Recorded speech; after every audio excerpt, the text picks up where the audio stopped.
Hi, I'm Suzanne Ortiz Curry, and today, as part of the Ridgewood Guild International Film Festival's Masterclass series, we are speaking to Liz Manishill. Liz is a distribution expert, and I am going to tell you everything that she has done. Liz graduated from USC Film School. She spent several years as a film critic for the PBS Hulu series Just Seen It, which she also helped produce and direct. Overlapping this, Liz worked with distribution expert Peter Broderick, a very familiar name in film distribution. Liz became the manager of Sundance's groundbreaking creative distribution initiative. As a filmmaker, her debut feature, Bread and Butter, was called an absolute must-watch for women everywhere by Hello Giggles. It was released by The Orchard and can be seen on VOD nearly everywhere. Her second feature, Speed of Life, which I'm a fan of, was called Delightful in Just About Every Way by noted film critic Tim Cogshell.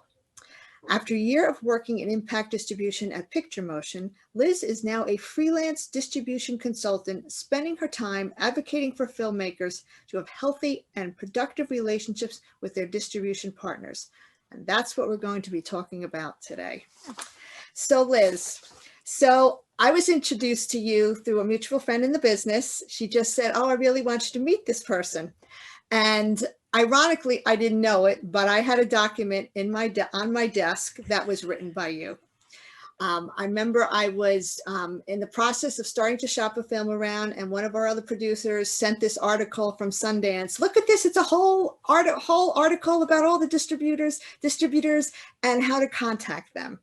So I thought that was pretty ironic. And I was like, oh, okay, well, I have a lot of questions for this lady.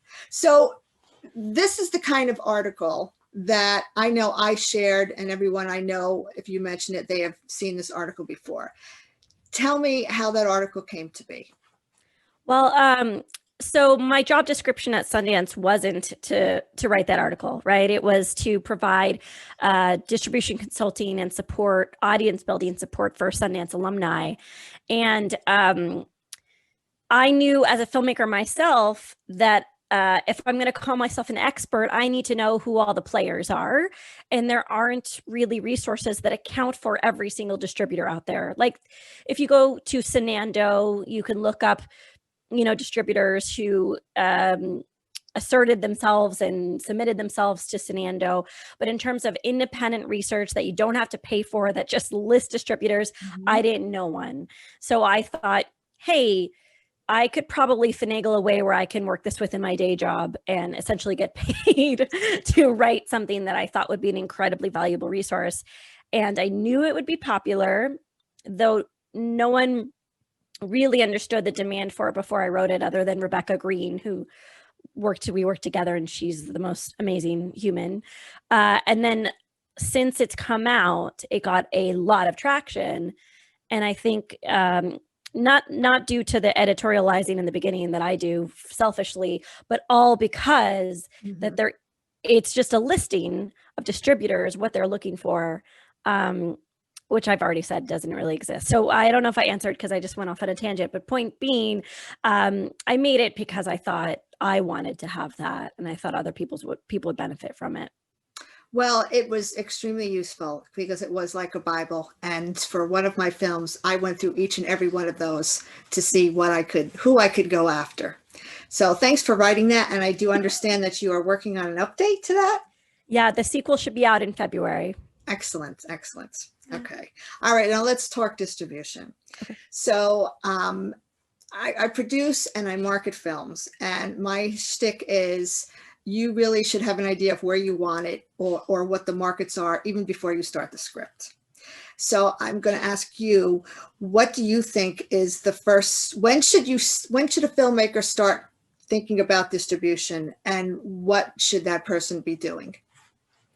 So I have a twofold answer for this, because I think there are some filmmakers out there who are still making content because it's something in their soul itches at them and says, you got to make this no matter what. And they follow that yen and they make their content. And they may not always need to ask that question, does the market need this item, right? It comes from their heart and they make it because they do that. if you make films like that, you can't expect commercial success because you're not really evaluating the marketplace when you're making it. You're not doing any research. You're just making it as a very personal piece. And I encourage those filmmakers to just market the hell out of it. You know, find your target audience, make beautiful key art, and really make the film look as exciting and snappy as possible. But if you are making a film to make money, because it is a product, you need to start from concept, from day one, even possibly even before the script. Yep. You know, registering a domain name is thinking about distribution. Creating social accounts for your film is thinking about marketing and distribution. And all these things are incredibly important and on the road to audience building, which is the same thing. Audience building, marketing, distribution are all in the same family. Yes. Even the name of a movie. I mean, Yes. I working with an actress that's in a movie, and there was another movie with the same name. Worst possible thing. Even when you're just Googling an IMDb, 2 movies comes up, that will lose someone. Also, you have to do a title clearance Right. when you go to distribution. So that's extra money, right? If it's not a unique enough title. And I completely agree. My film's called Speed of Life. There's a bunch of other films called Speed of Life out there that I have to battle anytime anyone tries to look me up. Well, sometimes you do need the title that you have. So that's, you know, if you're set on a title, that's what's in your heart. Things like that happen. So, okay, I'm a filmmaker. Notwithstanding any marketing and demographics, I've made my, you know, that I have in mind.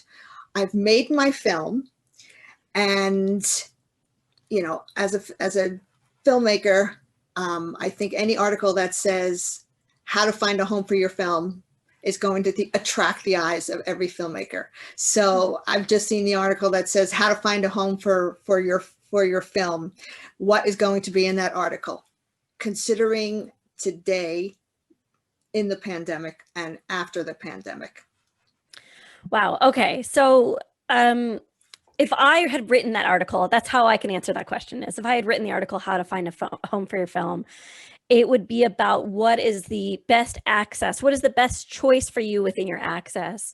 Because a lot of filmmakers, the best home for your film is probably an A24 or Neon distribution deal. Because in a non-digital, if they do a theatrical all out deal, right? Because they're going to market the hell out of it. They have a devoted, loyal audience, and they're a brand that people believe in right now. But that doesn't mean if you don't have access to those companies that you will not find a home for your film. The home for your film is the partner who's going to be honest, who's not going to take advantage of you, who's going to do exactly what they say they're going to do in the contract between you. They're not going to breach. They're not going to renege, that they're a good partner. They're communicative. And you know, there are still avenues to exploit for distribution right now. Virtual theatrical is still exciting. It's still a novelty. It is a way that filmmakers are actually making some money and gathering audiences. Streaming, of course, is a home. We have all these new platforms continuing to pop up. I know Peacock came out a few months ago, but we've got HBO Max, obviously. You know, there are options other than that Netflix license deal and that Hulu license deal.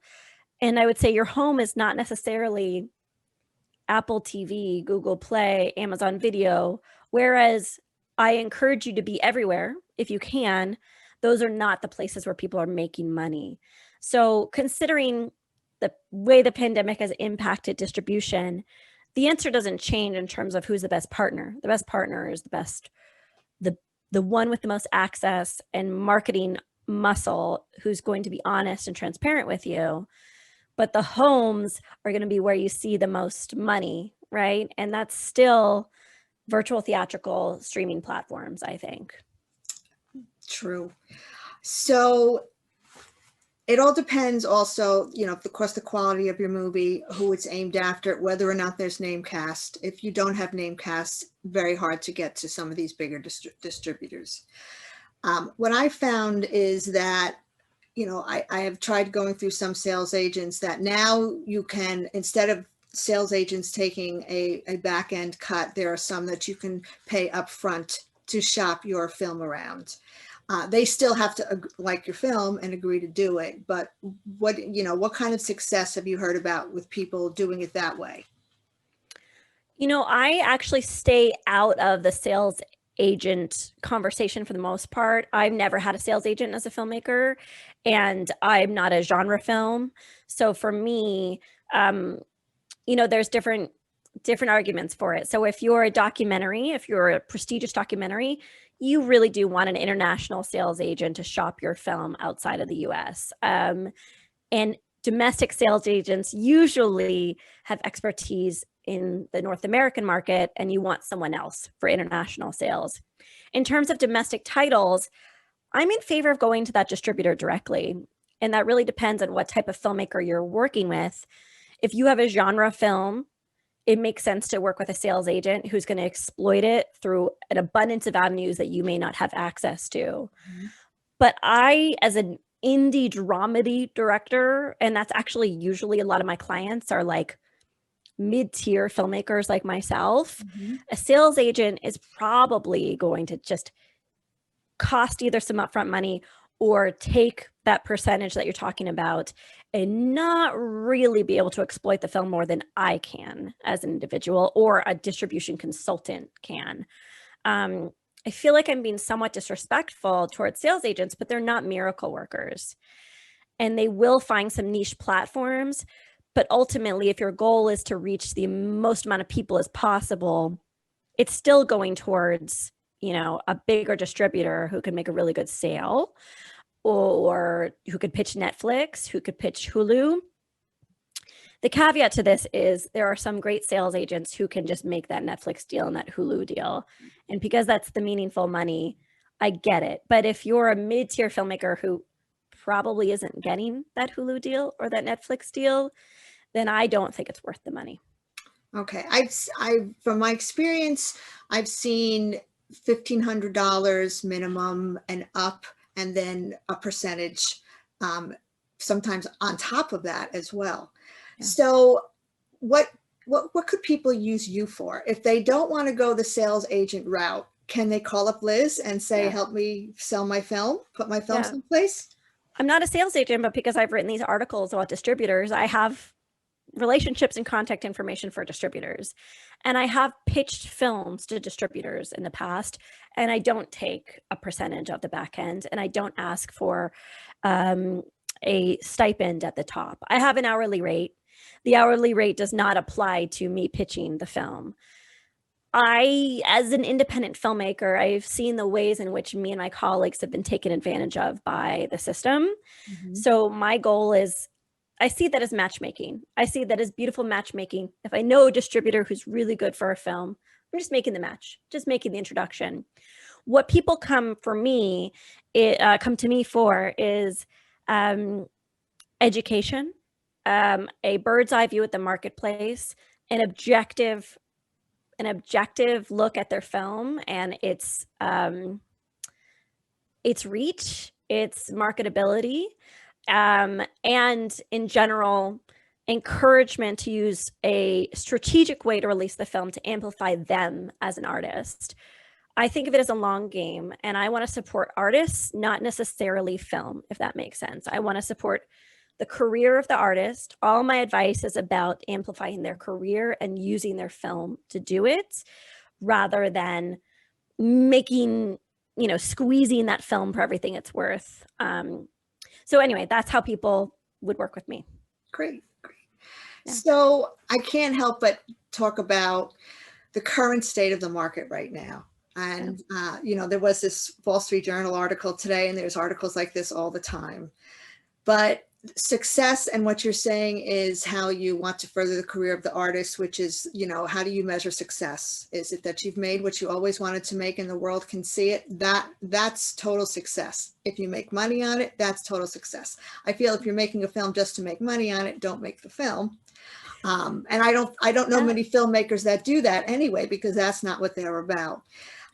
But even before the pandemic, we're seeing only the big blockbusters going into the theaters, the fewer people attending the local, smaller, independent theaters. And now we have these streamers. And, And also festivals, the purchases in festivals aren't what they used to be. But the streamers, and this to me is a very big problem. And I did see something hopeful about this, but the percentage that you get when your film is streaming does not support anything. It's the numbers have to be so large, and I truly feel like something has to change in this industry, because if all these films end up streaming or even virtual cinema, I believe you get a bigger cut, but the streamers, it's not kind to the filmmakers. I mean, I 100% agree. I mean, you look at what Amazon did, where they just been throwing strategies at the wall for the past 5-6 years, right? We had Film Festival Stars program where there was just like blanket license fees for films that came out of certain festivals. And then there used to be a more sizable per hour streamed rate from Amazon, and now it's just plummeted. When I talk about the streaming, the sustainable income from streaming, I really do mean license fees. So those, if someone pays a lump sum to license your film, those can be quite sizable checks for an indie filmmaker. But yes, when it comes down to like just putting your film on Amazon Prime, it's laughable. And also, Amazon can just take your title off whenever they want. And it's just, you feel powerless and completely devalued as an artist. So I don't know. If I'm sure there's more to talk about there, but I agree with you. But I think in general, film has been devalued forever. But I think the major point we poke at is when Netflix came and arrived and essentially said thousands of films are worth $7.99 a month. And so then everyone kind of started to look at film with a certain air of entitlement, like, oh, well, I can watch it for free, right? I could just watch it on Netflix. So it's the paradigm is broken. It is. On the flip side, it's kind of like self-publishing, or even with self-publishing books on Amazon. You make something and now you have the possibility of people seeing your film that would never have made your film before. So I think it all depends on the goal of the filmmaker. So one last thing, and you don't have to get into details, but there's other hybrid distribution models. There's virtual cinema now. There's doing conventions. There's doing online screenings with organizations. And I know that if someone came to you, you could help them do things like that. But do you think that that is the model going forward for the the mid-range filmmaker, and actually I'm going to raise it to like 200 to maybe $1 million, because with COVID prices went up. Do you think that this is really what most filmmakers will be doing now, is not just doing one thing, but trying some kind of hybrid approach? I certainly see a demand for filmmakers to understand creative distribution, self-distribution, all these cool ways to exploit your film like you're talking about. But I have to say a lot of filmmakers, I don't want to say this without insulting my people. They're my people. But we complain a lot about being tired, and by the time it gets to the release of the film, we may not have the stamina to exploit it in every single way possible. So even though we're in a pandemic and it looks like there are opportunities in those spheres that you're talking about, I don't think everyone can stomach it still. So I agree. There's money in conventions, there's money in impact events, there's money in virtual theatrical and virtual events, but you have to fund a team to put it together, and you have to put in that energy and time. I did want to say, though, that I think that the old world of distribution still exists, and I think the festivals that mattered before the pandemic still matter. And though distributors are furloughing employees and are suffering just like festivals are suffering, they're still buying content. Mhm. So we're clinging on still to that old world, unfortunately. And I do hope that we'll all pivot and stop buying into a broken system, and we'll all start to, separate and be more, be mavericks.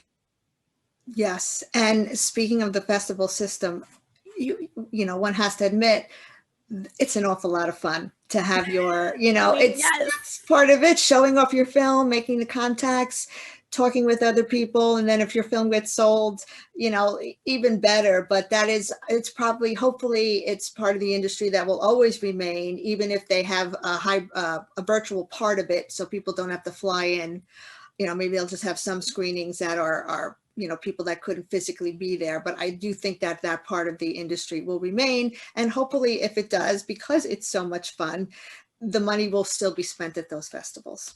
Well, and that's such a great point. And I also just want to recognize that the people who work for these festivals are some of the best people in the universe, and they work so hard.